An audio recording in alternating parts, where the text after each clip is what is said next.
जय श्री कृष्णा। गुरुवार की पूजा विधि विधान के अनुसार की जानी चाहिए। व्रत वाले दिन सुबह उठकर बृहस्पति देव का पूजन करना चाहिए। बृहस्पति देव का पूजन पीली वस्तुएं, पीले फूल, चने की दाल, मुनक्का, पीली मिठाई, पीले चावल और हल्दी चढ़ाकर किया जाता है। इस व्रत में केले के पेड़ की पूजा की जाती है। कथा और पूजन के समय मन, कर्म और वचन से शुद्ध होकर मनोकामना पूर्ति के लिए बृहस्पति देव से प्रार्थना करनी चाहिए।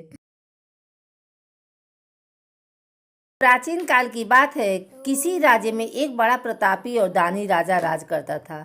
वह प्रत्येक गुरुवार को व्रत रखता एवं भूखे और गरीबों को दान देकर पुण्य प्राप्त करता था। परंतु यह बात उसकी रानी को अच्छी नहीं लगती थी। वह न तो व्रत करती थी, न ही किसी को एक भी पैसा दान में देती थी और राजा को भी ऐसा करने से मना करती थी। एक समय की बात है, राजा शिकार खेलने के लिए वन चले गए थे। घर पर रानी और दासी थी। उसी समय गुरु बृहस्पति देव साधु का रूप धारण कर राजा के दरवाजे पर भिक्षा मांगने आए। साधु ने जब रानी से भिक्षा मांगी तो वह कहने लगी, हे साधु महाराज, मैं इस दान और पुण्य से तंग आ गई हूँ।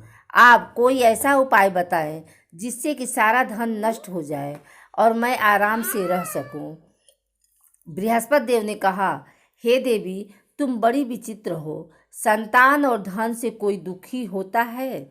अगर अधिक धन है तो इसे शुभ कार्यों में लगाओ, कुंवारी कन्याओं का विवाह कराओ, विद्यालय और बाग बगीचे का निर्माण कराओ, जिससे तुम्हारे दोनों लोग सुधरें। परंतु साधु की इन बातों से रानी को खुशी नहीं हुई। उसने कहा कि मुझे ऐसे धन की आवश्यकता नहीं है जिसे मैं दान दूं और जिसे संभालने में मेरा सारा समय नष्ट हो जाए। तब साधु ने कहा, यदि तुम्हारी ऐसी इच्छा है तो मैं जैसा तुम्हें बताता हूँ तुम वैसा ही करना। गुरुवार के दिन तुम घर को गोबर से लीपना, अपने केशों को पीली मिट्टी से धोना, केशों को धोते समय स्नान करना, राजा से हजामत बनाने को कहना, भोजन में मांस मदिरा खाना, कपड़ा धोबी के यहाँ धुलने डालना। इस प्रकार 7 बृहस्पतिवार करने से तुम्हारा समस्त धन नष्ट हो जाएगा। इतना कहकर साधु रूपी बृहस्पति देव अंतर ध्यान हो गए। साधु के अनुसार कई बातों को पूरा करते हुए रानी को केवल 3 बृहस्पतिवार ही बीते थे कि उसकी समस्त धन संपत्ति नष्ट हो गई। भोजन के लिए राजा का परिवार तरसने लगा। तब एक दिन राजा ने रानी से बोला कि हे रानी, तुम यहीं रहो, मैं दूसरे देश को जाता हूँ, क्योंकि यहाँ पर सभी लोग मुझे जानते हैं, इसलिए मैं कोई छोटा कार्य नहीं कर सकता। ऐसा कहकर राजा परदेश चला गया। वह वहाँ जंगल से लकड़ी काट कर लाता और शहर में बेचता। इस तरह वह अपना जीवन व्यतीत करने लगा। इधर राजा के परदेश जाते ही रानी और दासी दुखी रहने लगी।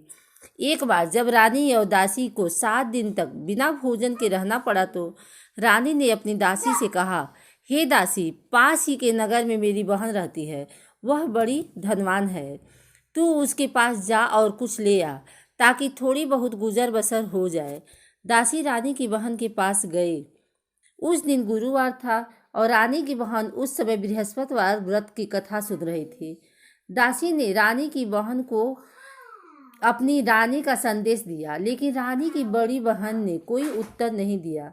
जब दासी को रानी की बहन से कोई उत्तर नहीं मिला तो वह बहुत दुखी हुई और उसे क्रोध भी आया। दासी ने वापस आकर रानी को सारी बात बता दी।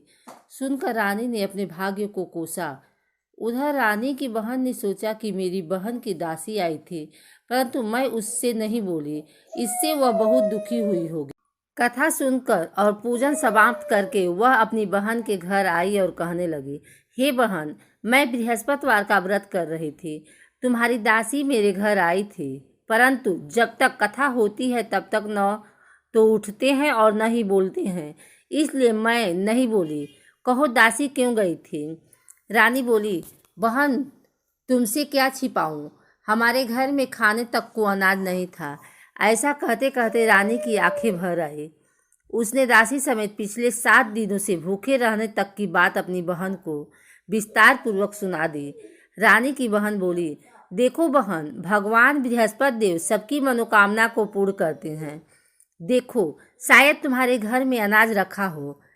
पहले तो रानी को विश्वास नहीं हुआ, पर बहन की आग्रह करने पर उसने अपनी दासी को अंदर भेजा तो उसे सचमुच अनाज से भरा एक घड़ा मिल गया। यह देखकर दासी को बड़ी हैरानी हुई। दासी रानी से कहने लगी, हे रानी, जब हमको भोजन नहीं मिलता तो हम व्रत ही तो करते हैं, इसलिए क्यों न इनसे व्रत और कथा की विधि पूछ ली जाए ताकि हम भी व्रत कर सकें।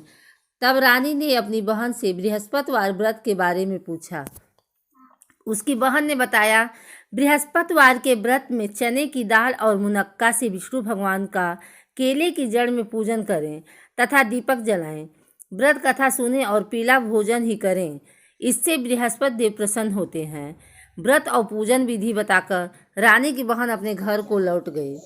7 दिन के बाद जब गुरुवार आया तो रानी और दासी ने व्रत रखा। घुड़साल में जाकर चना और गुड़ लेकर आए, फिर उससे केले की जड़ तथा विष्णु भगवान का पूजन किया। अब पीला भोजन कहाँ से आए, इस बात को लेकर दोनों बहुत दुखी थे। चूंकि उन्होंने व्रत रखा था इसलिए बृहस्पति देव उनसे प्रसन्न थे, इसलिए वे एक साधारण व्यक्ति का रूप धारण कर 2 थालों में सुंदर पीला भोजन दासी को दे गए।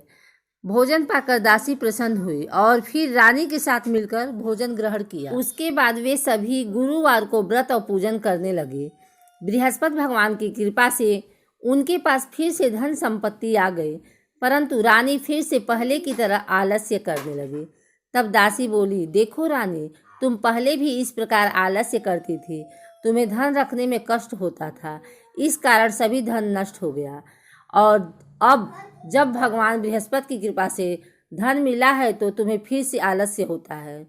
रानी को समझाते हुए दासी कहती है कि बड़ी मुसीबतों के बाद हमने यह धन पाया है, इसलिए हमें दान पुण्य करना चाहिए, भूखे मनुष्यों को भोजन कराना चाहिए और धन को शुभ कार्यों में खर्च करना चाहिए, जिससे तुम्हारे कुल का यश बढ़ेगा, स्वर्ग की प्राप्ति होगी और पितृ प्रसन्न होंगे।